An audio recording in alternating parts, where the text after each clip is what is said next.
माननीय प्रधानमंत्री जी का ऑनलाइन आगमन हो चुका है।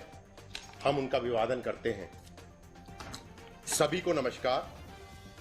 आज का ये कार्यक्रम पीएम किसान योजना के तहत 8.5 करोड़ किसानों को 17,000 करोड़ रुपए की सम्मान राशि ट्रांसफर करने तथा एग्रीकल्चर इंफ्रास्ट्रक्चर फंड के तहत फाइनेंसिंग फैसिलिटी का शुभारंभ करने हेतु आयोजित है।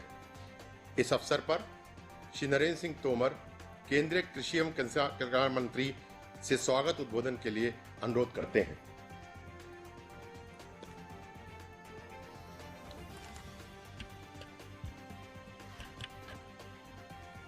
आज के इस शुभ अवसर पर हम सबके मध्य विराजमान हमारे देश के लोकप्रिय और यशस्वी प्रधानमंत्री माननीय श्री नरेंद्र मोदी जी इस कार्यक्रम से देश भर में जुड़े हुए हमारे सहकारी समितियों के कार्यकर्तागण, एफपीओ से जुड़े महानुभाव, नाबार्ड के कृषि और किसान कल्याण मंत्रालय के और राज्य के कृषि और सहकारिता मंत्रालय के सभी अधिकारीगण, हम सब बहुत आभारी हैं माननीय प्रधानमंत्री जी के कि जब भी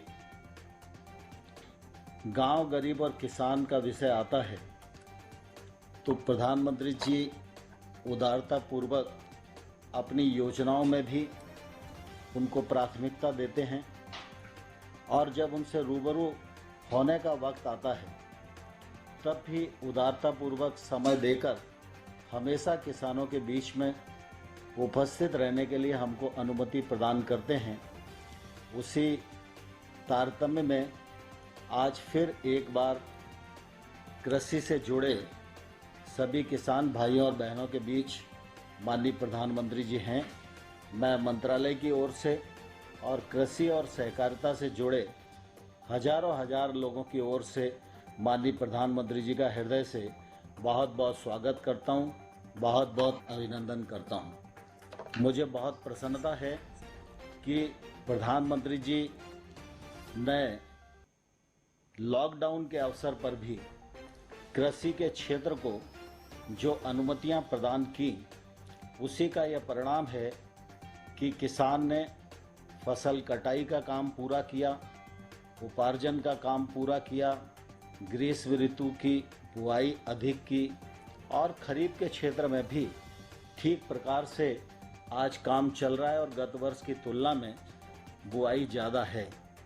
माननीय प्रधानमंत्री जी, आपका हमेशा यह फोकस रहा है कि कृषि जितनी मजबूत होगी देश उतना मजबूत होगा और इसलिए चाहे वो एफपीओ 10,000 बनाने का विषय हो, चाहे हर किसान तक केसीसी पहुँचे इसके अभियान चलाने की बात हो, चाहे डिजिटल कृषि का विषय हो, चाहे पीएम किसान योजना के माध्यम से सभी किसानों को डिजिटली पैसे ट्रांसफ़र करने का मामला हो, और चाहे आत्मनिर्भर भारत के अंतर्गत 1 लाख करोड़ से अधिक कृषि अवसंरचना के लिए पैकेज देने का मामला हो, हर विषय में आपने इस क्षेत्र को प्राथमिकता पर रखा और कृषि के साथ जो सहायक धंधे हैं, चाहे वो पशुपालन हो, चाहे वो मछली पालन हो, चाहे वो हर्बल खेती हो, चाहे वो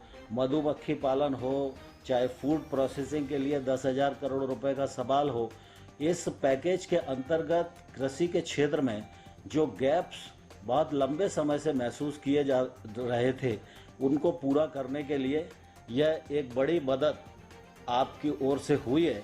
इसलिए हम सब किसानों की ओर से आपका हृदय से बहुत बहुत स्वागत करते हैं, अभिनंदन करते हैं। और सारा देश इस बात का साक्षी है कि कोई सोच भी नहीं सकता था कि मंडी से किसान को आज़ाद कर दिया जाएगा। कोई सोच नहीं सकता था कि बुआई के समय ही कानून के माध्यम से मिनिमम मूल्य का करार किसान कर सकेंगे, लेकिन कानूनी बदलाव के माध्यम से आपने किसान को आज़ाद भी किया और किसान को मिनिमम मूल्य मिले इसके लिए कानूनी प्लेटफॉर्म भी उपलब्ध कराया। इस वजह से हम सभी किसानों की ओर से आपका इस अवसर पर हृदय से बहुत बहुत स्वागत और अभिनंदन करना चाहते हैं। सारा देश इस बात को जानता है कि 24 फरवरी 19 को आपने पीएम किसान योजना प्रारंभ की थी और तब से लेकर आज तक 75,000 करोड़ रुपया किसानों के खाते में सरकार के द्वारा भेजा जा चुका है। और आज ये जो छठवीं किस्त है, छठवीं किस्त में 8.5 करोड़ किसानों को 17,000 करोड़ रुपया आज आपके कर कमलों के द्वारा किसानों की जेब में जाएंगे। पूरे देश के किसान आज बहुत ही उत्सुकता के साथ इस कार्यक्रम को आपका संबोधन सुनने के लिए लालायित हैं। और मैं धन्यवाद देना चाहता हूं माननीय प्रधानमंत्री जी, 8 जुलाई को आपने कृषि अवसंरचना के लिए जो फंड आत्मनिर्भर पैकेज के अंतर्गत घोषित किया था, उसको मंत्रिमंडल से स्वीकृति प्रदान की। तब से आपके नेतृत्व में, आपके मार्गदर्शन में विभाग ने द्रुत गति से काम किया और आज हम बहुत ही प्रसन्नता के साथ कह सकते हैं कि 8 अगस्त को 1 महीना पूरा हुआ। आज 9 अगस्त है। 9 अगस्त भारत छोड़ो आंदोलन की भी तिथि है और आज भगवान बलराम जी का भी जन्मदिन है। और इस महत्वपूर्ण दिन पर 2282 पैक्स को 1128 करोड़ का ऋण आपके कमलों द्वारा स्वीकृत किया जाएगा। यह मैं समझता हूं कि अपने आप में ऐतिहासिक कदम है। मैं इस अवसर पर समूचे किसान जगत की ओर से आपका हृदय से बहुत बहुत स्वागत करता हूं, बहुत बहुत अभिनंदन करता हूं। धन्यवाद महोदय। अब माननीय प्रधानमंत्री जी से अनुरोध है कि वे बटन दबाकर पीएम किसान योजना के अंतर्गत सम्मान राशि का अंतरण करें। 17,000 करोड़ रुपए की सम्मान राशि लाभार्थियों के बैंक खातों में तत्काल ट्रांसफर हो जाएगी। खड़ा होना पड़ेगा। पीएम खड़े हो गए। जैसे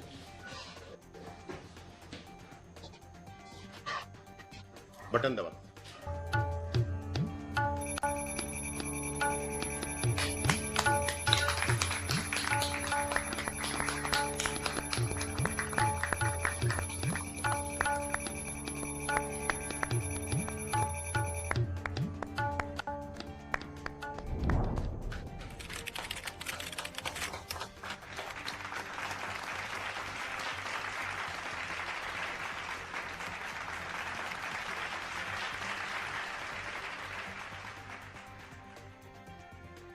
एग्रीकल्चर इंफ्रा फंड की फाइनेंसिंग फैसिलिटी के तहत 2,282 पैक्स को 1,128 करोड़ रुपए की लोन स्वीकृत किया जा रहा है।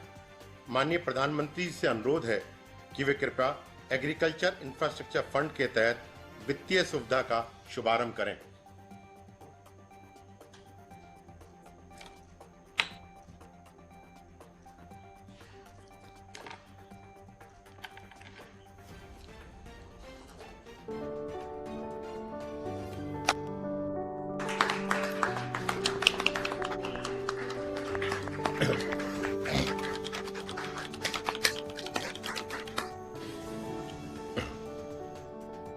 हमने सपना देखा है किसानों की आय दोगुनी करने का। आजादी के 75 साल हो, किसानों की आय दोगुनी करने का सपना देखा है। आत्मनिर्भर सिर्फ एक शब्द नहीं, ये हमारे प्रधानमंत्री श्री नरेंद्र मोदी जी का देश और देशवासियों के हित में एक बहुत बड़ा लक्ष्य है। आत्मनिर्भर भारत व निर्भर कृषि एक महत्वपूर्ण हिस्सा है। इसलिए किसानों की आय बढ़ाने के लिए भारत सरकार ने एग्रीकल्चर इंफ्रास्ट्रक्चर फंड योजना शुरू की है। योजना के अंतर्गत 4 सालों के लिए 1 लाख करोड़ रुपए की व्यवस्था की गई है। 2020 से 21 में 10,000 करोड़ और आने वाले वर्षों में 30-30 हजार करोड़ रुपए वितरित किए जाएंगे। साथ ही 7 वर्षों के लिए 2 करोड़ रुपए तक के ऋण पर 3% ब्याज सब्सिडी की सुविधा दी है। इस योजना पर सभी बैंक्स MOU साइन करके योजना से जुड़ चुके हैं। ऋण देने वाले इन बैंकों के लिए क्रेडिट गारंटी सुविधा का प्रावधान भी किया गया है। इस योजना के तहत पोस्ट हार्वेस्ट मैनेजमेंट इंफ्रास्ट्रक्चर के जरिए किसान भाइयों को उत्पादों को सही दाम पर बेचने की आजादी और आय का स्थिर साधन मिलेगा, जिससे उनकी आमदनी में बढ़ोतरी होगी। इस योजना के तहत नाबार्ड 2020-21 के दौरान 5,000 करोड़ रुपए के रियायती ऋण देगा। केंद्र शासन द्वारा दिए जाने वाली ब्याज सब्सिडी तथा नाबार्ड द्वारा दिए जाने वाले रियायती ऋण के फल स्वरूप प्राथमिक कृषि ऋण समितियों अर्थात पैक्स को केवल 1% ब्याज दर पर ऋण उपलब्ध होगा। इस योजना को मंजूरी 8 जुलाई 2020 को दी गई थी। एक महीने के भीतर ही नाबार्ड ने 2,280 से अधिक कृषि संस्थाओं के बीच लगभग 1,000 करोड़ रुपए की ऋण व्यवस्था की है।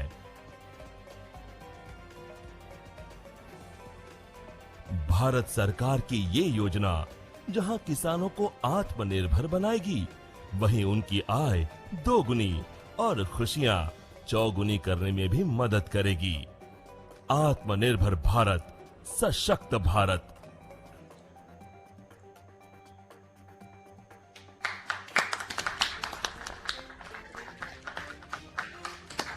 महोदय, आपका बहुत धन्यवाद। अब हम कर्नाटक राज्य चलते हैं, जहां माननीय प्रधानमंत्री के साथ बातचीत करने के लिए हासन जिले के उगेन कृषि सहकारी साख समिति पैक के सदस्य उपस्थित हैं।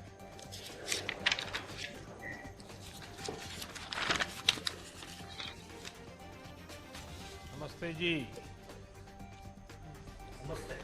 सबसे पहले तो मैं जानना चाहूंगा आपके संबंध में, आपके संस्था के संबंध में, आपके काम के संबंध में जानना चाहूंगा।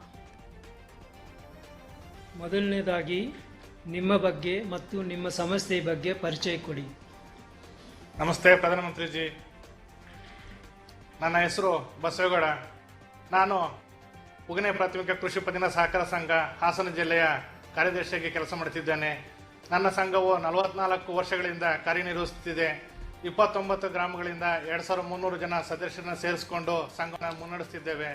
ನನ್ನ ಸಂಘದ ವಹಿವಾಟು ವಾರ್ಷಿಕವಾಗಿ 50 ಕೋಟಿ ಇದೆ. नमस्कार प्रधानमंत्री जी, मेरा नाम बसवे गौड़ा है। मैं उगन पैक्स जिला हासन कर्नाटका राज्य का सदस्य हूँ। हमारा पैक्स 44 इयर्स बैक फॉर्म किया है। ये 29 गाँवों को 2,300 किसान फैमिली को सहाय दे रहा है। हमारा पैक्स का एनुअल टर्नओवर 50 करोड़ है। खेती क्या करते हैं आप लोग? खेती ಏನು ಕೃಷಿ ಮಾಡ್ತೀರಾ? ಮಕ್ಕ ಮೆಕ್ಕೆಜೋಳ, ಶುಂಠಿ, ಆಲೂಗೆಡ್ಡೆ, ಅಡಿಕೆ ಈ ಥರ ಬೆಳೆಯನ್ನು ಮಾಡ್ತೇವೆ. यानी मक्का, सुपारी, मैं ठीक समझ रहा हूँ ना कन्नड़ को? Yes sir. आप सभी को क्यों लगा कि इस प्रकार का समूह बनाना चाहिए? विचार कैसे आया? ನಿಮ್ಮ ಎಲ್ಲರಿಗೂ ಈ ತರಹ ಸೊಸೈಟಿನ ಮಾಡಬೇಕಂತ ಏನಕ್ಕೆ ಅನಿಸುತ್ತೆ? 40 ವರ್ಷಗಳ ಹಿಂದೆ ನಮ್ಮ ಸಂಘದ ವ್ಯಾಪ್ತಿನಲ್ಲಿ ಯಾವುದೇ ರೀತಿಯ ಸಾಲ ಸೌಲಭ್ಯ ಸಿಗ್ತಾ ಇರಲಿಲ್ಲ. ಸ್ಥಳೀಯವಾಗಿ ರಸಗೊಬ್ಬರ, ಕ್ರಿಮಿನಾಶಕ, ಬೀಜ ಇತರೆ ಸೌಲಭ್ಯಗಳು ನಮ್ಮಲ್ಲಿ ಸಿಗ್ತಾ ಇರಲಿಲ್ಲ. ಆ ಉದ್ದೇಶದಿಂದ ನಾವು ಸಂಘವನ್ನು ರಚನೆ ಮಾಡಿಕೊಂಡು ಆ ಸ್ಥಳೀಯವಾಗಿ ಎಲ್ಲ ರೀತಿಯ ಸಾಲ ಸೌಲಭ್ಯವನ್ನು ಹಾಗೂ ಕೃಷಿಗೆ ಸಂಬಂಧಪಟ್ಟ ಇತರ ಎಲ್ಲ ಪರಿಕರಗಳನ್ನ ಒದಗಿಸಲಿಕ್ಕೆ ಪ್ರಯತ್ನವನ್ನು ಮಾಡಿದ್ದೇವೆ. ಆ ರೀತಿಯಲ್ಲಿ ನಮ್ಮ ರೈತರಿಗೆ ಅನುಕೂಲ ಆಗಿದೆ. पिछले 40 साल का पिछले हमारे पास कोई सोसाइटी नहीं था। हमारा किसान भाइयों को ऋण नहीं मिलता था, कृषि सामग्री पास में नहीं मिल रहा था। इसलिए हम सोचा क्यों ना हम एक पैक्स बनाएंगे, हम ये सुविधा हमारा किसानों को देंगे। इस हम तरह तरह लोन दे रहा है, गोडाउन का सुविधा है, इनपुट भी सप्लाई कर रहा है। अभी आप किस योजना पर काम कर रहे हैं जिसके लिए आपको ये ऋण मिल रहा है, इतने पैसे मिल रहे हैं? इसका क्या, कौन सी योजना है आपकी? ಇವಾಗ ನೀವು ಯಾವ ಪ್ರಾಜೆಕ್ಟ್ನಲ್ಲಿ ಕೆಲಸ ಮಾಡ್ತಿದ್ದೀರಾ ಅದರಿಂದ ಸಾಲ ಪಡಲಿಕ್ಕೆ? ನಾವು ನಮ್ಮ ಕ್ಯಾತನಹಳ್ಳಿ ಗ್ರಾಮದಲ್ಲಿ 1200 ಮೆಟ್ರಿಕ್ ಟನ್ ದಾಸ್ತಾನು ಮಾಡಲು ಗೋದಾಮು ನಿರ್ಮಾಣ ಮಾಡಲು ಯೋಜನೆಯನ್ನು ಹಾಕ್ಕೊಂಡಿದ್ದೇವೆ. ಇದರ ವೆಚ್ಚ 40 ಲಕ್ಷ ಇದೆ. ನಾವು ನಬಾರ್ಡ್ನಿಂದ 32 ಲಕ್ಷ ಸಾಲವನ್ನು ಪಡೆಯಲು ಪ್ರಸ್ತಾವನೆಯನ್ನು ಸಲ್ಲಿಸಿದ್ದೇವೆ. हम कैथनहल्ली में 1200 मीट्रिक टन का गोदाम बनाने के निर्माण करने के लिए योजना किया है. उसका लागत लगेगा 40 लाख. उनमें 32 लाख हम ऋण ले रहे हैं नाबार्ड से, क्योंकि ये हमारा सदस्यों को एडिशनल कैपेसिटी का गोडाउन हमारा जगह में होगा. अच्छा, ये गोडाउन बन जाने के बाद एक तो किसानों को क्या लाभ मिलेगा और कितने किसानों को लाभ मिलेगा, आपका क्या अंदाज है? ये ಗೋಡೌನ್ बनने ಈ ಗೋಡೌನ್ ಆದಮೇಲೆ ನಿಮಗೆ ಎಷ್ಟು ಜನಕ್ಕೆ ಇದರಿಂದ ಲಾಭ ಸಿಕ್ಕುತ್ತೆ, ಏನು ಲಾಭ ಸಿಕ್ಕುತ್ತೆ? ನಮ್ಮ ಭಾಗದ ರೈತರಿಗೆ ಸುಮಾರು 2,500 ರಿಂದ 3,000 ರೈತರಿಗೆ ಲಾಭ ಆಗ್ತದೆ. ಹಾಗೂ ನಮ್ಮ ಭಾಗದಲ್ಲಿ ಅಡಿಕೆ ಮೆಕ್ಕೆಜೋಳ ಬೆಳೆಯೋದ್ರಿಂದ ಕಟಾವು ಮಾಡುವ ಸಂದರ್ಭದಲ್ಲಿ ಉತ್ತಮವಾದ ಬೆಲೆ ಸಿಗ್ತಾ ಇರಲಿಲ್ಲ. ಆದ್ದರಿಂದ ಆ ಬೆಳೆಯನ್ನು ದಾಸ್ತಾನು ಮಾಡಿಕೊಂಡು ನಾವು ಅವರಿಗೆ ಸಾಲ ಸೌಲಭ್ಯವನ್ನು ಒದಗಿಸ್ತೇವೆ. ರೈತರು ಆ ಬೆಳೆಯನ್ನು ಸಿಕ್ಕಿದಾಗ ತಮ್ಮ ಬೆಳೆಯನ್ನು ಮಾರಾಟ ಮಾಡಲಿಕ್ಕೆ ಅನುಕೂಲ ಆಗ್ತದೆ. ಹಾಗೂ ಅದರಿಂದ ಅವರಿಗೆ ಹೆಚ್ಚಿನ ರೀತಿಯ ಲಾಭ ಆಗ್ತದೆ. ಉತ್ಪಾದನೆ ವೆಚ್ಚ ಕಡಿಮೆಯಾಗಿ ಕೃಷಿ ಆದಾಯ ಹೆಚ್ಚಾಗ್ತದೆ. ಆಗ ದಾಸ್ತಾನು ಮಾಡಿಕೊಂಡಂತಹ ಬೆಳೆಗೆ ನಾವು ಆ ಪ್ಲೆಡ್ಜ್ ಲೋನ್ ಅನ್ನು ಕೊಡಲಿಕ್ಕೆ ಕೂಡ ಅನುಕೂಲ ಆಗ್ತದೆ. हम ज़्यादा मक्का और सुपारी का खेती करता है. यहाँ गोदाम सुलभ देने के किसानों ने वो प्रोड्यूस को प्लेड्ज लोन लेके गोडाउन में ज़्यादा दिन रख सकता है, क्योंकि जब सही दाम मिलेगा तब बिक्री करेगा. इसलिए और हम ये गोडाउन से कृषि सामग्री भी इकट्ठ करके उसको भी किसानों को कम दाम में देने को प्रयोजन है. कब तक पूरा हो जाएगा आपका ये काम? ಯಾವಾಗ ಮುಗಿಯುತ್ತೆ ಕೆಲಸ ಅಂತ? ಇನ್ನೊಂದು 3 ತಿಂಗಳಲ್ಲಿ ಕೆಲಸವನ್ನು ಮುಗಿಸ್ತೇವೆ. Another 3 months we are going to complete the work. चलिए बसवेगौड़ा जी, आपको और आपकी पूरी टीम को मैं बहुत बधाई देता हूं कि सरकार की योजनाओं का सही उपयोग करने के लिए आपने किसानों को जागरूक किया, किसानों को संगठित किया और एक बहुत लंबे सोच के साथ एक प्रकार से गांव को और किसान को आत्मनिर्भर बनाने का काम किया है. मैं आपको बहुत बधाई देता हूं और मुझे विश्वास है कर्नाटका के सभी किसान, देश के सभी किसान बसवेगौड़ा जी और उनके साथी जो किसान हैं, जो फॉरवर्ड लुकिंग है, प्रोग्रेसिव हैं और कृषि को वैल्यू एडिशन की दिशा में भी सोच रहे हैं. मैं आप सबको बहुत बहुत बधाई देता हूं. धन्यवाद. नमस्ते, धन्यवाद.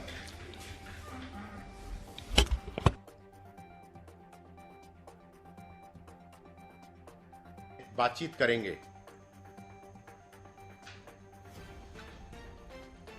हाँ बताइए भाई, अपना परिचय, कहाँ से हैं आप? जी सर, नमस्कार प्रधानमंत्री जी, मैं मुकेश शर्मा, सोसाइटी लटेरी, जिला विदिशा से हूँ. आपकी समिति क्या कर रही है? ये समिति को कितना समय हो गया? मेरी समिति 1967 से कार्यरत है तथा हम किसानों को केसीसी, फसली ऋण, फसल बीमा, खाद बीज उपलब्ध कराते हैं.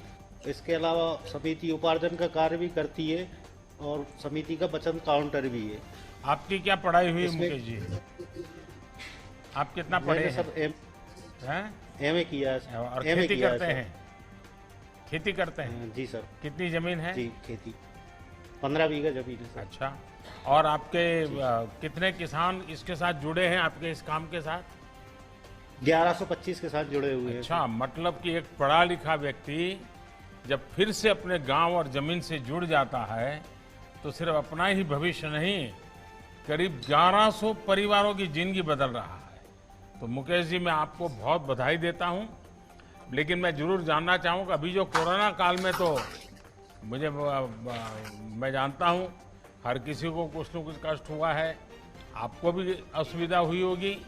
ऐसी स्थिति में कैसे ये सब चीजें कैसे मैनेज की आपने? जी हाँ माननीय सर, कोरोना की वजह से लॉकडाउन और कर्फ्यू तथा यातायात सुविधा बंद होने से हमें थोड़ी असुविधा जरूर हुई, लेकिन मध्य प्रदेश सरकार द्वारा कृषकों को लॉकडाउन में और यातायात में छूट प्रदान की गई थी, जिसके कारण हम अपनी गेहूं खरीदी कार्य एवं ऋण व्यवसाय का काम संतोषजनक एवं सोशल डिस्टेंशन के अनुरूप कर सके। अच्छा, मध्य प्रदेश के किसानों ने तो इस बार जी सर।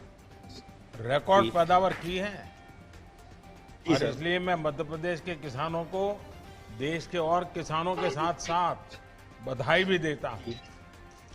आपको तो और आप जिस प्रकार से काम कर रहे हैं, फसल की खरीदी भी करते हैं, जी सर। इस बार आपने ऐसा क्या किया, क्या अलग किया?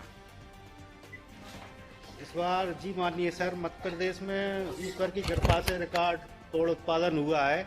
हमारी समिति ने करीब 8 करोड़ रुपए के लगभग 40,000 कुंटल गेहूं की खरीदी की, 3,000 कुंटल चने की खरीदी की और कृषकों को मोबाइल एसएमएस के जरिए सोशल डिस्टेंशन पर रखकर मैसेज भेजे गए, जिसमें किसानों द्वारा 2 गज की दूरी एवं सोशल डिस्टेंशन का पालन किया गया।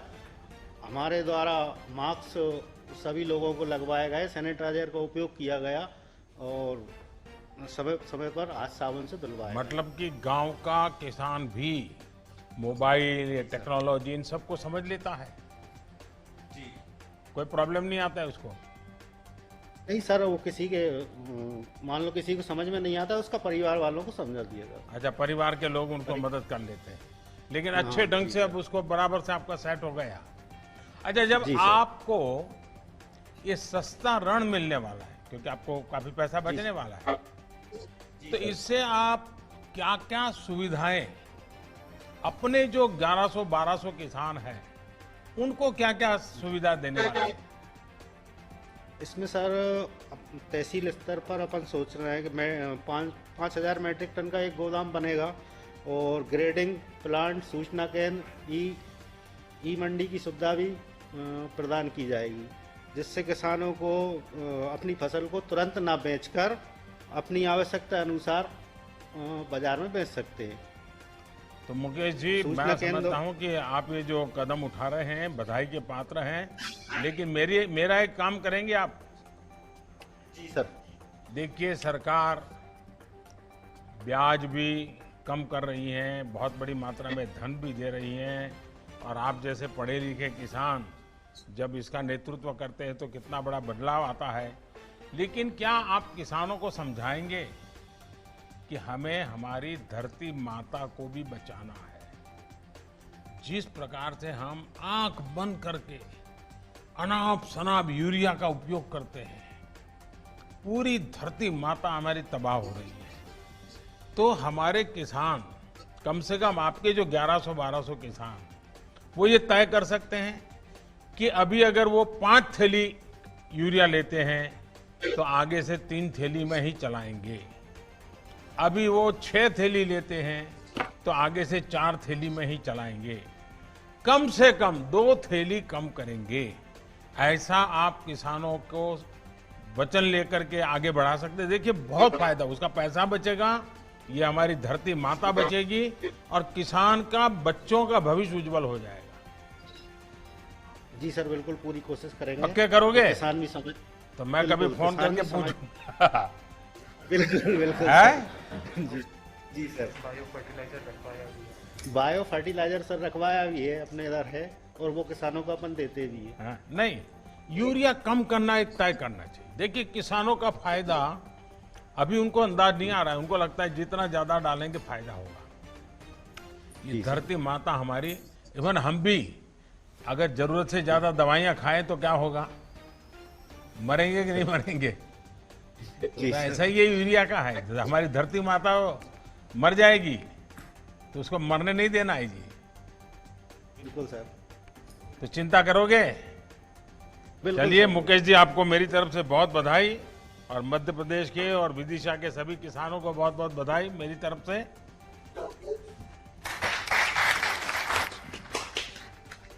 अब गुजरात राज्य के श्री संथाली जूट सेवा सहकारी मंडली लिमिटेड राजकोट के सदस्य को वार्ता के लिए आमंत्रित करता हूं।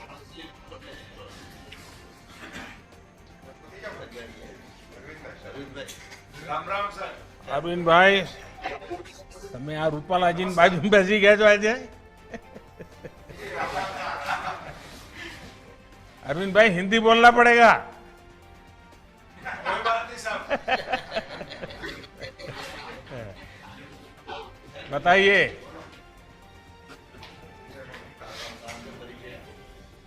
मेरा गांव सानाथली है और जसदण तालुका में पड़ता है और राजकोट डिस्ट्रिक्ट है, आप तो सब जानते हैं। और मेरी सोसाइटी में 2400 मेंबर्स है। 64 ईयर पुरानी हमारी सोसाइटी है। हर साल मुनाफा होता है और हर साल हम 15% हमारी सोसाइटी के सब मेंबर्स को डिविडेंड देते हैं। मेरा शॉर्ट टर्म का और लॉन्ग टर्म का केसीसी का सब मिला के 35 करोड़ का हम लोन देते हैं और हमारी रिकवरी 99.9% है हर साल। देखिए किसान की एक विशेषता है, उसका जितना राजा दिल होता है ना वो किसी का नहीं होता है। हमारे यहाँ गुजरात में तो कहते हैं चोर खाए मोर खाए, जब बचे वो किसान खाए। ये किसान की उदारता होती है। लेकिन और इसलिए किसान 1 रुपये का कर्ज है तो भी रात को सोता नहीं। ये हमारे देश की ताकत है।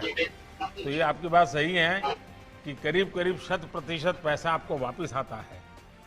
कितना मुनाफा करते हैं? सब लास्ट ईयर में मुझे 50 लाख का मुनाफा- बताने में कोई प्रॉब्लम नहीं है रे। नहीं साहब, कोई दिक्कत नहीं है।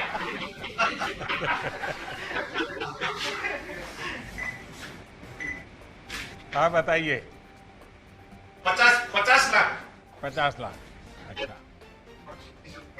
अच्छा, क्या कभी ऐसा हुआ है कि आपकी मंडी का कोई सदस्य, हो सकता है एकाध का भी, जैसा मुझे मालूम है नहीं होता है प्रॉब्लम, लेकिन मानो एकाध को बेचारे को घर में तकलीफ आ गई, मुसीबत आ गई और बीमार हो गया और वो नहीं कर्ज दे पाया, अगर ऐसा हुआ है, ऐसे समय आप लोग कैसे मदद करते हैं?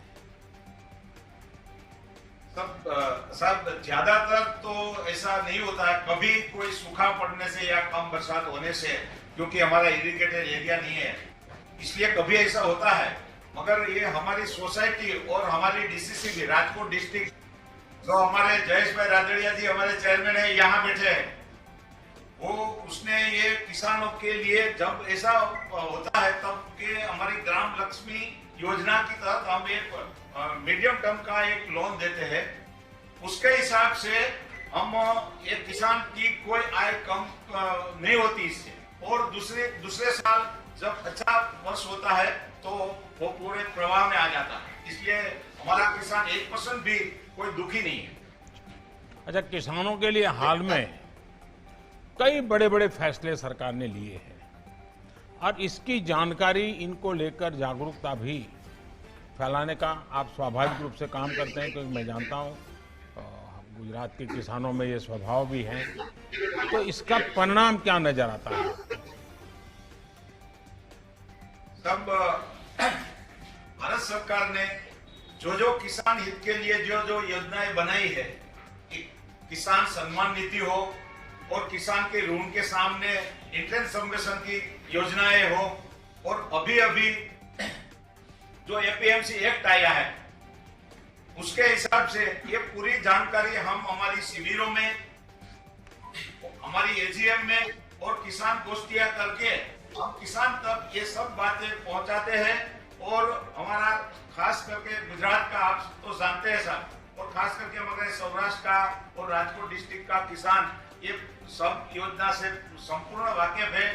आपने अकस्मात बीमा योजना, प्रधानमंत्री सुरक्षा योजना और प्रधानमंत्री की दूसरी जो योजना 2 लाख की आपने बनवाई है, उसका भी पूरा ब्यौरा हम किसान तक पहुंचा देते हैं।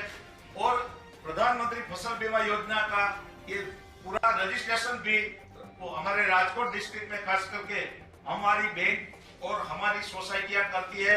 उसके लिए किसान को एक पैसा भी खर्च नहीं होता है। इसलिए ज्यादा से ज्यादा किसानों को हमारे सहकारिता के साथ जोड़ने का हम प्रयत्न करते हैं। और कोई भी किसान जब ये सूखा का और ऐसा कोई सूखा पड़ता है या कम वर्षा होती है, ऐसे समय एक क्रॉप इंश्योरेंस के बिना रहने नहीं देते। चलिए, अच्छा, आज जो ये नया फंड लॉन्च हुआ है, इससे और इसके तहत आप लोग क्या चाहते हैं, किस तरह की मदद चाहते हैं और उससे आप क्या करना चाहेंगे? आपकी क्या मन में कल्पना क्या है? सबसे पहले तो साहब हम आपको और आपकी पूरी टीम को धन्यवाद देते हैं कि जब हमारी ये सोसाइटी की जो एक्टिविटी सिर्फ एडवांसेस देने की और छोटा मोटा व्यापार करने की थी, इस योजना आने के बाद किसान को पूरा माहिती मिलेगा, किसान का स्टोरेज बढ़ेगा और किसान अपने सभासदों के लिए और हमारे लोनी के लिए उसका स्टोरेज कैपेसिटी भी बढ़ेगा। इससे किसान की आमदनी बढ़ेगी, हम प्लेज लोन दे सकेंगे। यदि ही सोसाइटी के साथ बात करूं तो मैं यहाँ बड़ा एक आधुनिक गोडाउन बनाना हमारी सोसाइटी की ओर बनाना चाहते हैं। किसान अपना माल उसमें स्टोरेज करेगा और जरूरत पड़ने पर हम प्लेज लोन देके जब अपनी पैदावार का दाम बढ़ेगा तब किसान अपना माल बेच सकेगा। इससे और सर्विस सेक्टर से किसान की जमीन को सुधार करने में और उसके लिए जो छोटे छोटे किसान है वो ये थ्रेशर है, ट्रिलर है, ये सब खरीद नहीं सकते और हम हमारी सोसाइटी के माध्यम से ये सब इंस्ट्रूमेंट खरीद के कम दाम में किसानों को मुहैया कराएंगे तो हमारी सोसाइटी का भी लाभ है और हमारे एरिया के हमारी सोसाइटी के साथ जुड़े किसानों को भी उसकी आमदनी बढ़ाने में हम उपयोगी हो सकते। ऐसा मेरा मानना है। चलिए, आपने बड़ा प्लान बना दिया है और मुझे आपने बताया जयेश भी वहां बैठा है, तो मुझे दिखाई नहीं दिया। कहाँ है जयेश? हाँ। जयेश नमस्कार। जयेश, विठल भाई को 1 साल हो गया, परिवार में सब ठीक है? सब कुशल है? वहाँ आरसी फड़दू भी दिखाई दे रहे हैं। नमस्कार सर। चलिए, मुझे अच्छा लगा। मैं अब सभी देश के किसानों से सीधी बात करना चाहता हूं और मैं समझता हूं कि आज का दिवस बहुत महत्वपूर्ण है और इसलिए मैं सबसे पहले तो श्रीमान नरेंद्र सिंह जी तोमर, कृषि मंत्रालय के सभी अधिकारी, कृषि विभाग की पूरी टीम, बैंकिंग सेक्टर के मित्र, इन सबको मैं बधाई देता हूं क्योंकि आज छुट्टी का दिन होने के बाद भी बैंक समेत सभी लोग इस कार्यक्रम को सफल बनाने के लिए जुटे हुए हैं और मुझे खुशी है कि कृषि मंत्रालय ने आज का रविवार होने के बाद भी जो दिवस पसंद किया है और उसका कारण बहुत महत्वपूर्ण है, बहुत बड़ा प्रेरक है। आज हल षष्ठी है। हम किसान भाई बहन बहुत भली तरह जानते हैं कि आज हल षष्ठी है, भगवान बलराम जी की जयंती है और किसान भगवान बलराम को पूजता है। हल की पूजा करके ही अपने कारोबार को चलाता है। तो ऐसा एक पवित्र दिवस आज एक बहुत बड़ी योजना लेकर के आए हैं। मैं सभी देशवासियों को विशेष तौर पर मेरे किसान भाइयों बहनों को हल छठ की और दाऊ जन्मोत्सव की बहुत बहुत शुभकामनाएं देता हूं। इस बेहतर पावन अवसर पर देश में कृषि से जुड़ी सुविधाएं तैयार करने के लिए 1 लाख करोड़ रुपए का विशेष फंड लॉन्च किया गया है। आज के पवित्र दिन पर लॉन्च किया गया है। इससे गांवों-गांवों में बेहतर भंडारण, आधुनिक कोल्ड स्टोरेज की चेन तैयार करने में मदद मिलेगी और गांव में रोजगार के अनेक अवसर तैयार होंगे। इसके साथ साथ 8.5 करोड़ किसान परिवारों के खाते में पलक झपकते आपने देखा होगा, स्विच ऑन किया और पीएम किसान सम्मान निधि के 17,000 करोड़ रुपए सीधे सीधे 8.5 करोड़ किसानों के खाते में जमा हो गए। कोई बिचौलिया नहीं, कोई कमीशन नहीं, सीधा सीधा किसान के पास चला गया। संतोष इस बात का है कि इस योजना का जो लक्ष्य था वो लक्ष्य हासिल हो रहा है। हर किसान परिवार तक सीधी मदद पहुंचे और जरूरत के समय पहुंचे, इस उद्देश्य में ये योजना सफल रही है। बीते 1.5 साल में इस योजना के माध्यम से 75,000 करोड़ रुपए सीधे किसानों के बैंक खाते में जमा हो चुके हैं। इसमें से 22,000 करोड़ रुपए था कोरोना के कारण लगे लॉकडाउन के दौरान किसानों तक पहुंचाए गए। साथियों, दशकों से ये मांग और मंथन चल रहा था कि गांव में उद्योग क्यों नहीं लगते। जैसे उद्योगों को अपने उत्पाद का दाम तय करने में और उसको देश में कहीं पर भी बेचने की आजादी रहती है, वैसी सुविधा किसानों को क्यों नहीं मिलती। ये अन्याय किसानों के साथ क्यों हो रहा है। अब ऐसा तो नहीं होता कि अगर साबुन का उद्योग किसी शहर में लगा है तो उसकी बिक्री सिर्फ उसी शहर में होगी। कि साबुन तो देश के हर कोने में, दुनिया में कहीं पर भी बिक सकता है, लेकिन खेती में अब तक ऐसा नहीं होता था। जहां अनाज पैदा होता है तो किसान को स्थानीय मंडी में जाकर के ही उसको बेचना पड़ता था। इसी तरह ये भी मांग उठती रही कि अगर बाकी उद्योगों में कोई बिचौलिए नहीं है तो फसलों के व्यापार में ये बिचौलिए क्यों होने चाहिए। अगर उद्योगों के विकास के लिए इंफ्रास्ट्रक्चर तैयार होता है तो वैसा ही आधुनिक इंफ्रास्ट्रक्चर कृषि के लिए भी मिलना चाहिए। साथियों, अब आत्मनिर्भर भारत अभियान के तहत किसान और खेती से जुड़े इन सारे सवालों के समाधान ढूंढे जा रहे हैं। एक देश एक मंडी के जिस मिशन को लेकर के बीते 7 साल से काम चल रहा था वो अब पूरा हो रहा है। पहले इनाम के जरिए एक टेक्नोलॉजी आधारित एक बड़ी व्यवस्था बनाई गई। अब कानून बनाकर किसान को मंडी के दायरे से और मंडी टैक्स के दायरे से मुक्त कर दिया गया है।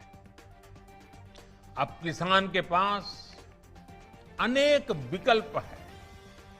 अगर वो अपने खेत में ही अपनी उपज का सौदा करना चाहे तो वो कर सकता है, या फिर सीधे वेयर हाउस से इनाम से जुड़े व्यापारियों और संस्थानों को जो भी उसको ज्यादा दाम देता है उसके साथ फसल का सौदा किसान कर सकता है। इसी तरह एक और नया कानून जो बना है, उससे किसान अब उद्योगों से सीधी साझेदारी भी कर सकता है। और मैं बताऊं, भारत के उद्योग जगत का जितना निवेश गांव और किसान में होना चाहिए था, वो बहुत यानी नगण्य था, मामूली था। और उसमें हमारे कुछ कानून नियम भी आड़े आते थे।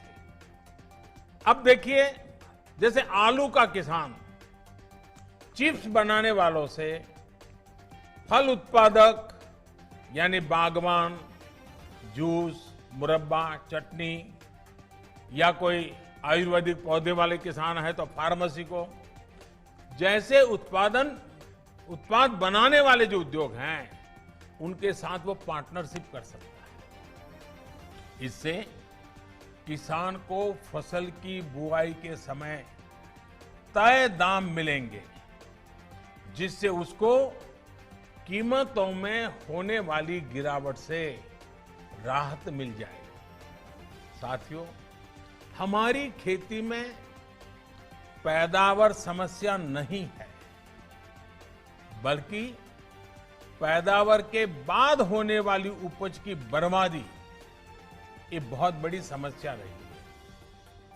इससे किसान को भी नुकसान होता है और देश को भी बहुत नुकसान होता है।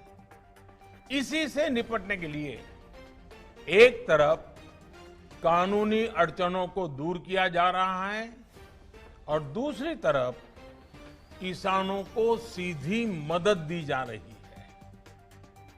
अब जैसे आवश्यक वस्तुओं से जुड़ा एक कानून हमारे देश में बना था और कई दशकों पहले बना था, लेकिन वो क्यों बना था? क्योंकि उस समय देश में अन्न की कमी थी, भारी कमी थी, और इसलिए उस कानून की जरूरत थी।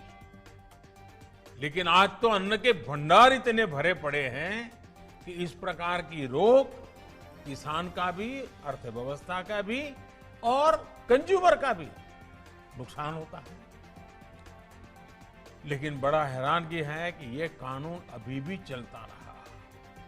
जब हम दुनिया के दूसरे बड़े अन्न उत्पादक बन चुके हैं, तब इस कानून की कोई जरूरत नहीं। गांव में अगर अच्छे गोदाम नहीं बन पाए, कृषि आधारित उद्योगों को अगर प्रोत्साहन नहीं मिल पाया, तो उसका एक बड़ा कारण ये कानून स्वयं में एक बहुत बड़ा रुकावट था। और इस कानून में ये भी एक दुर्भाग्य रहा कि इस कानून का उपयोग से ज्यादा बाबुओं ने उसका दुरुपयोग किया। इससे देश के व्यापारियों को, निवेशकों को, उनको डराने का काम ज्यादा हुआ। अब इस डर के तंत्र से भी कृषि से जुड़े व्यापार को मुक्त कर दिया गया है। इसके बाद अब व्यापारी, कारोबारी गांवों में स्टोरेज बनाने में और दूसरी व्यवस्थाएं तैयार करने के लिए आगे आ सकते हैं। साथियों, आज जो एग्रीकल्चर इंफ्रास्ट्रक्चर फंड लॉन्च किया गया है, इससे किसान अपने स्तर पर भी गांवों में भंडारण की आधुनिक सुविधाएं बना पाएंगे। इस योजना से गांव में किसानों के समूहों को, किसान समितियों को, एफपीओ, उनको वेयर हाउस बनाने के लिए, कोल्ड स्टोरेज बनाने के लिए, फूड प्रोसेसिंग के जुड़े उद्योग लगाने के लिए 1 लाख करोड़ रुपए की मदद मिलेगी। 1 लाख करोड़ रुपया इस काम को गति देने के लिए बहुत बड़ी ताकत है। ये जो धन किसानों को उद्यमी बनाने के लिए उपलब्ध कराया जाएगा और उस पर 3% ब्याज की छूट भी मिलेगी। थोड़ी देर पहले ऐसे ही कुछ किसान संघों से मेरी चर्चा हुई अभी, जो सालों से इस किसानों की मदद कर रहे हैं। संगठन बना करके कुछ न कुछ नई नई कल्पनाएं के साथ आगे बढ़ रहे हैं। इस नए फंड से देश भर में ऐसा काम करने वाले संगठनों को बहुत बड़ी ताकत मिलेगी, बहुत बड़ी मदद मिलेगी। साथियों, इस आधुनिक इंफ्रास्ट्रक्चर से कृषि आधारित उद्योग लगाने में एक बहुत बड़ा बदलाव आएगा और बहुत बड़ी गति आएगी। आत्मनिर्भर भारत अभियान के तहत हर जिले में मशहूर उत्पादकों के साथ देश और दुनिया के मार्केट तक पहुंचाने के लिए एक बड़ी योजना बनाई गई। इसके तहत देश के अलग अलग जिलों में गांव के पास ही कृषि उद्योगों के क्लस्टर बनाए जा रहे हैं। साथियों, अब हम उस स्थिति की तरफ बढ़ रहे हैं जहां गांव के कृषि उद्योगों से फूड आधारित उत्पाद शहर जाएंगे और शहरों से दूसरा औद्योगिक सामान बनकर गांव पहुंचेगा। यानी ये अब 2 वे चलेगा और यही तो आत्मनिर्भर भारत अभियान का संकल्प है और जिसके लिए हम सबको मिलकर के एक नए तरीके से, नई सोच के साथ, नए संकल्प के साथ काम करना है। अब सवाल ये उठता है कि जो कृषि आधारित उद्योग लगने वाले हैं उनको कौन चलाएगा? इसमें भी ज्यादा हिस्सेदारी हमारे छोटे किसानों के बड़े बड़े समूह, जिनको हम FPO कह रहे हैं या फिर हम उसको किसान उत्पादक संघ कह रहे हैं, इन्हीं के द्वारा होने वाली है। और इसके लिए बीते 7 साल से FPO किसान उत्पादक समूह इसका एक बड़ा नेटवर्क बनाने का अभियान चलाया है। आने वाले सालों में ऐसे 10,000 नए FPO किसान उत्पादक समूह पूरे देश में बने, इस पर सभी राज्यों के साथ मिलकर के काम को आगे बढ़ाने पर बल दिया जा रहा है। साथियों, एक तरफ FPO के नेटवर्क पर काम चल रहा है तो दूसरी तरफ खेती से जुड़े स्टार्टअप्स को प्रोत्साहित किया जा रहा है। अभी तक लगभग 350 कृषि स्टार्टअप्स को मदद दी जा रही है। ये startups food, particularly food processing से जुड़े हैं, artificial intelligence, internet of things, खेती से जुड़े स्मार्ट उपकरणों के निर्माण और रिन्यूएबल एनर्जी से जुड़े हैं। साथियों, किसानों से जुड़ी ये जितनी भी योजनाएं हैं, जितने भी रिफॉर्म्स हो रहे हैं, इनके केंद्र में हमारा छोटा किसान है और हमारे देश में सबसे ज्यादा संख्या छोटे किसानों की है। यही छोटा किसान है जिस पर कोई भी आपत्ति आए तो सबसे ज्यादा परेशानी छोटे किसान को होती है और यही छोटा किसान है जिस तक सरकारी लाभ पूरी तरह पहुंचे, ये हमारा संकल्प है। बीते 6-7 सालों से इसी छोटे किसान की स्थिति को बदलने का हम निरंतर और बड़े सुविचारित ढंग से प्रयास कर रहे हैं। छोटे किसान को देश की कृषि के सशक्तिकरण से भी जोड़ा जा रहा है और वो खुद भी सशक्त हो, ये भी उतना ही जरूरी है। साथियों, 2 दिन पहले ही देश के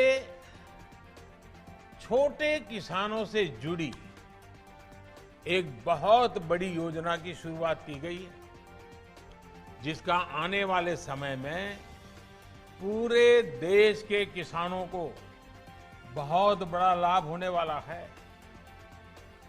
देश की पहली किसान रेल महाराष्ट्र और बिहार के बीच में शुरू हो चुकी है। अब महाराष्ट्र से संतरा, अंगूर, प्याज जैसे अनेक फल सब्जियां लेकर ये ट्रेन निकलेगी और बिना समय गंवाए बिहार पहुंचेगी।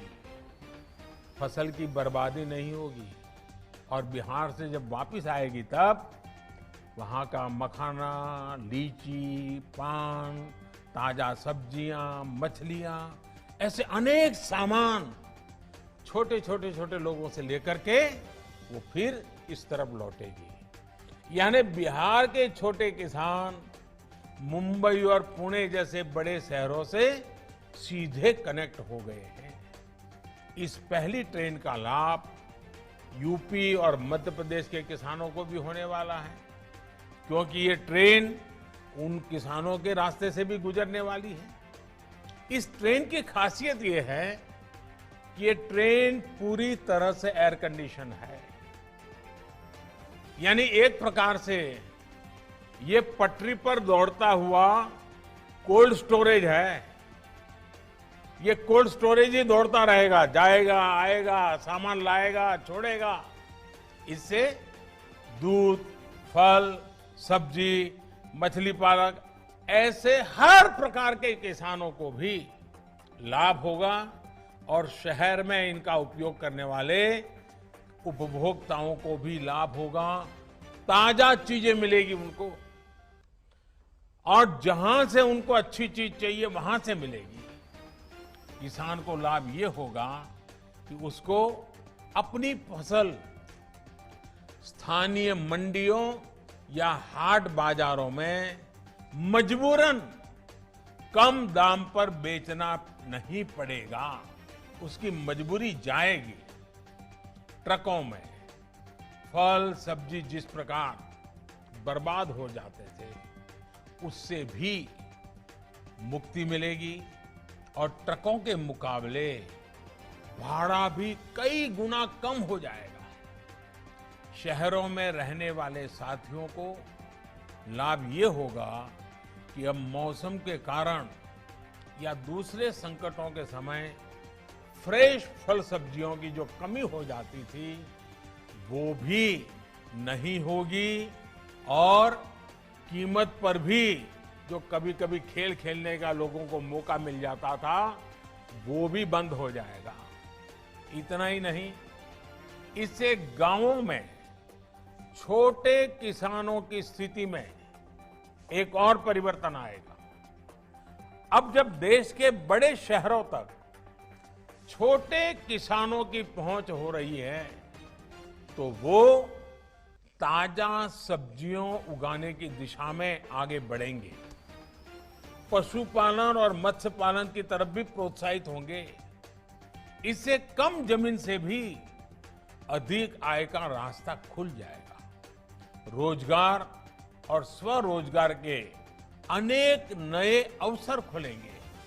साथियों, ये जितनी भी कदम उठाए जा रहे हैं इनसे 21वीं सदी में देश की ग्रामीण अर्थव्यवस्था की तस्वीर भी बदलेगी।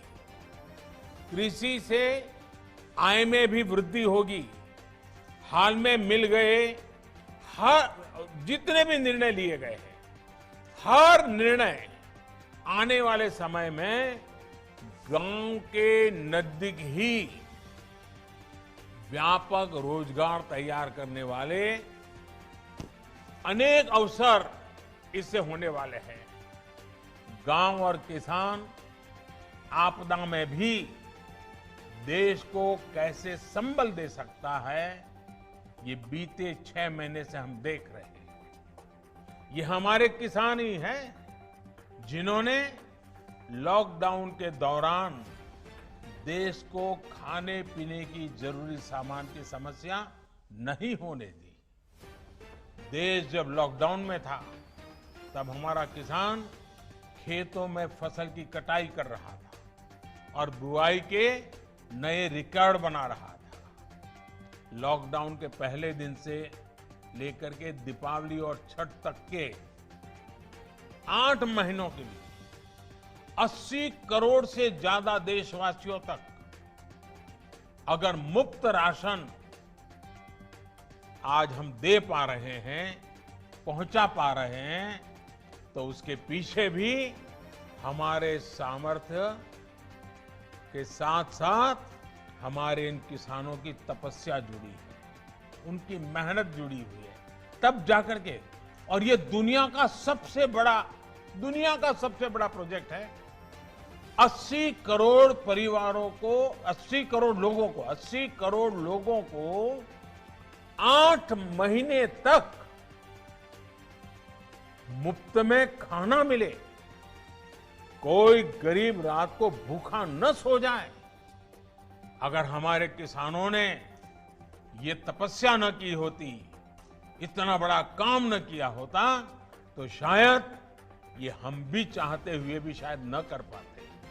साथियों, सरकार ने भी सुनिश्चित किया कि किसान की उपज की रिकॉर्ड खरीद हो, जिससे पिछली बार की तुलना में करीब 27,000 करोड़ रुपए ज्यादा किसानों की जेब में पहुंचा है। बीज हो या खाद, इस बार मुश्किल परिस्थितियों में भी रिकॉर्ड उत्पादन किया गया और डिमांड के अनुसार किसान तक पहुंचाया गया।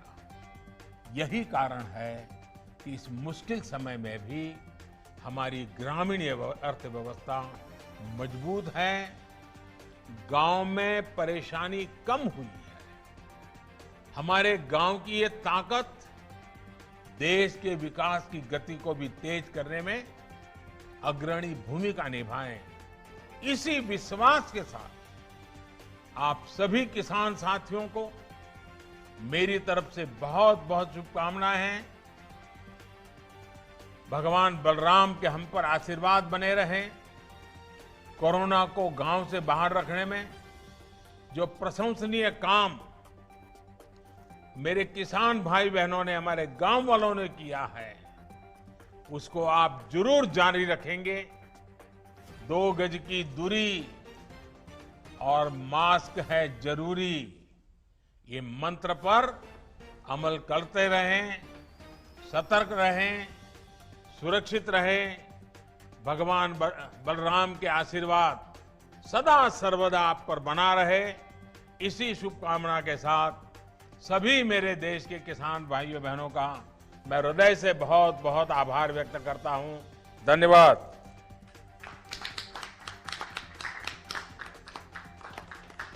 हम माननीय प्रधानमंत्री श्री नरेंद्र मोदी जी तथा केंद्रीय कृषि एवं कल्याण मंत्री श्री नरेंद्र सिंह तोमर जी को आभार प्रकट करते हैं। जय हिंद, नमस्कार।